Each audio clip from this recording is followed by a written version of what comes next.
Hello students, जैसे कि मैं आपको बता रही हूँ कि हम पढ़ रहे हैं हमारा topic treatment of workman compensation reserve. मैंने आपको अभी पढ़ाया था कि अनडिस्ट्रीब्यूटेड प्रॉफिट है। वर्कमैन कंपनसेशन फंड जो रिजर्व है वो कैसा प्रॉफिट है? अनडिस्ट्रीब्यूटेड। लेकिन इसका ट्रीटमेंट कैसे करना है वो मैं आपको बता देती हूँ। एंट्री वही होगी, workman compensation reserve account debit to A's capital to B's capital, मतलब आपके ओल्ड पार्टनर्स, चाहे वो 2 हों या फिर 3 हों। नेक्स्ट आती है कि ट्रीटमेंट कैसे करना है। ट्रीटमेंट के लिए इस केस में 5 केस हैं। 5 तरीके से हम वर्कमैन कंपनसेशन रिजर्व का ट्रीटमेंट कर सकते हैं। पहला हमारा केस है, अगर आपको दिया है ए बी पार्टनर है 3:2 में और वो एंटर करते हैं सी को 1/4 के लिए, तो ए बी पार्टनर्स मतलब आपके ओल्ड पार्टनर्स का रेशियो क्या है? 3:2। अब इस केस में हमें बैलेंस शीट दिया और बैलेंस शीट पे हमें बोला गया है कि जो हमारी लायबिलिटीज है, लायबिलिटीज में आपको दिया हुआ है workman compensation reserve 9000। It means ये हमारे लिए क्या है? एक रिजर्व अभी तक हमने बना के रखा हुआ है। और केस 1 में कहते हैं कि वर्कमैन लायबिलिटी मतलब अगर कोई इस साल हमारा कोई भी ऐसा क्लेम नहीं आया जो किसी कर्मचारी को कोई दुर्घटना हुई हो और उसने कोई क्लेम किया हो, तो क्लेम हमारा क्या अमाउंट?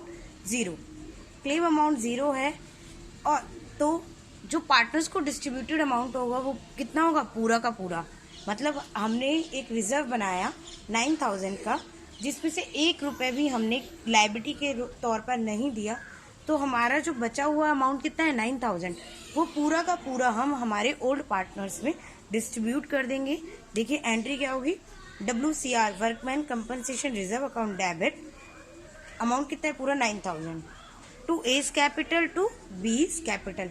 हमने कौन सा रेशियो लिया है? 3:2, क्योंकि ये ओल्ड पार्टनर्स का रेशियो है। ठीक है, नेक्स्ट हम करते हैं केस सेकंड। देखिए नेक्स्ट केस वही है, हमारे रिजर्व कितना है? 9000 का, लेकिन केस हमारा है सेकंड केस में। देखिए वर्कमैन, अब इसमें जो पुराने में केस 1 में हमारी लायबिलिटी 0 थी, मतलब किसी भी वर्कर ने कोई भी क्लेम नहीं किया था, लेकिन जो हमारा नेक्स्ट केस है इसमें हमारे वर्कर ने 2700 रुपये क्लेम किए हैं, तो 2700 रुपये हमने उसको पे कर दिए। अब बच्चे कितने रिजर्व में? डिस्ट्रीब्यूटेड अमाउंट है हमारा 6300। 9000 माइनस 2700 कितने आते हैं? 6300। और 6300 को हम बांटेंगे हमारे ओल्ड पार्टनर्स में। देखिए मैंने बांटा है WCR वही पूरा 9000, और जो 2700 देखिए मैंने लायबिलिटी के हटा दिए हैं साइड में, टू लायबिलिटी फॉर WCR 2700, और to A's capital to B's capital, और ये टोटल क्या है?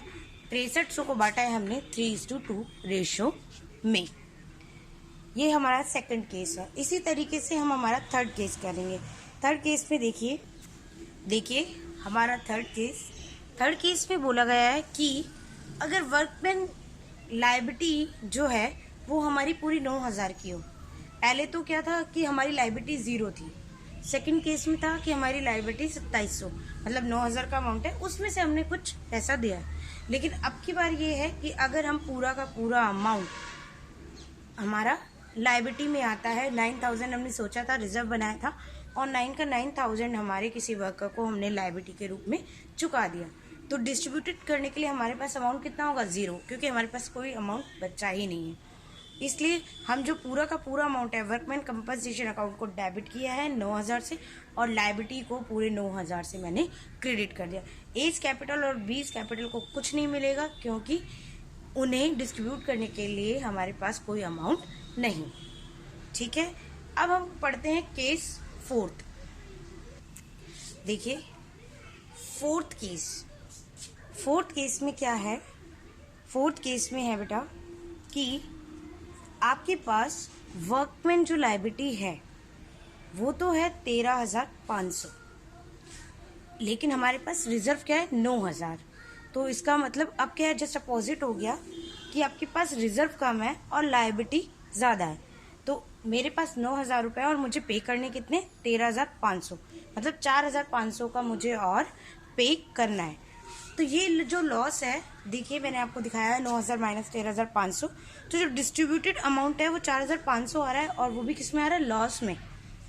तो इसलिए, और उस लॉस को हम कहाँ से रिकवर करेंगे, रिवैल्यूएशन अकाउंट से। तो इसलिए इस केस में 2 एंट्री होगी। पहली एंट्री आपकी होगी वर्कमैन कंपनसेशन रिजर्व अकाउंट पूरा 9,000 से, रिवैल्यूएशन अकाउंट 4,500 से, क्योंकि ये लॉस का अमाउंट हम कहाँ से बियर कर रहे हैं, रिवैल्यूएशन अमाउंट। और 2 लायबिलिटी फॉर WCR मतलब वर्कमैन कंपनसेशन रिजर्व पूरी 13,500। हमने 9,000 वर्कमैन कंपनसेशन रिजर्व की एंट्री खत्म कर दी और liability for workman compensation reserve खत्म कर दिया।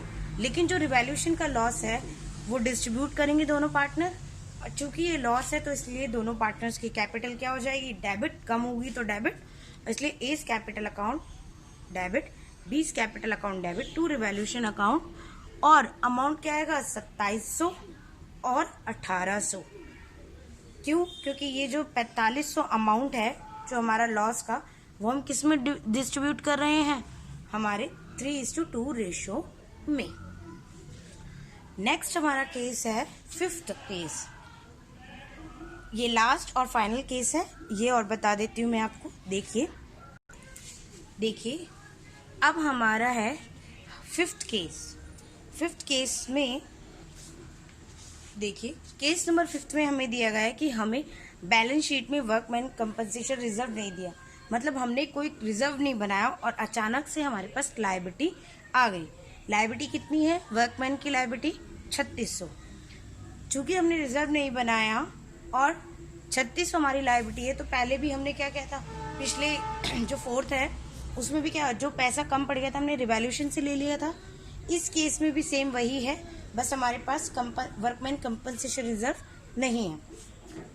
तो जितना भी अमाउंट है हम रिवैल्यूएशन अकाउंट से लेंगे, पूरा का पूरा अमाउंट। पिछली बार हमने पार्शियली अमाउंट लिया था, अब की बार हम पूरा अमाउंट लेंगे। पूरा अमाउंट है हमारा रिवैल्यूएशन अकाउंट। इस केस में भी वही 2 एंट्रीज होंगी। First entry revaluation account debit to liability for workman compensation reserve, that is 3600 amount आपके पास है और 3600 सेकेंड। दूसरी बात, जो ये पूरा है रिवैल्यूएशन का, क्योंकि ये अगर हम कुछ पे कर रहे हैं, हमारी लायबिलिटी है, उसके लिए हमने कोई रिजर्व नहीं बनाया, तो वो हमारा क्या है, लॉस। और उस लॉस को जब पार्टनर्स, पुराने पार्टनर्स बियर करेंगे तो कैपिटल उनकी डेबिट होगी। तो लॉस के केस में क्या करेंगे, A's capital debit, B's capital debit to revaluation account. और ये जो अमाउंट है वो आप जानते हैं, रेशो क्या है हमारा, 3:2 रेशो। तो हमने 3600 को 3:2 के रेशो में बांटा है। तो ए का है 2160 रुपये और बी का है 1440 रुपये।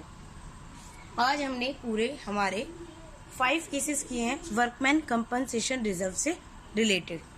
मैं आपको कल इन्वेस्टमेंट फ्लक्चुएशन फंड वो भी बताऊंगी रिजर्व, वो उसके भी सेम 5 केसेस हैं और सेम इसी तरीके से केसेस हैं। हम अगर WCR को समझ जाते हैं तो हम इन्वेस्टमेंट फ्लक्चुएशन रिजर्व को भी इजीली समझ सकते हैं। अगर आप में से किसी को भी इन केसेस में कोई भी प्रॉब्लम हो तो आप मुझसे पूछ लीजिएगा।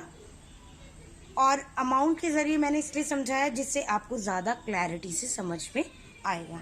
अगर कोई प्रॉब्लम होती है तो आप मुझसे पूछ लीजिएगा। चलो।